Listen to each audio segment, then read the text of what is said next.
السلام عليكم ورحمة الله وبركاته. من قناة القطر العربي يقدم لكم أخبار أسعار صرف العملة في اليمن ليومنا هذا السبت الموافق 12/11/2022.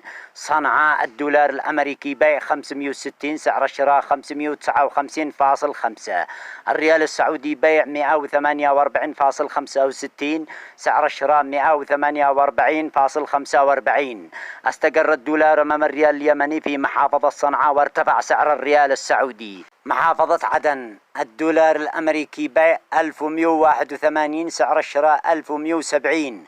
الريال السعودي بيع 312، سعر الشراء 310. محافظة حضرموت الدولار الأمريكي بيع 1177، سعر الشراء 1165.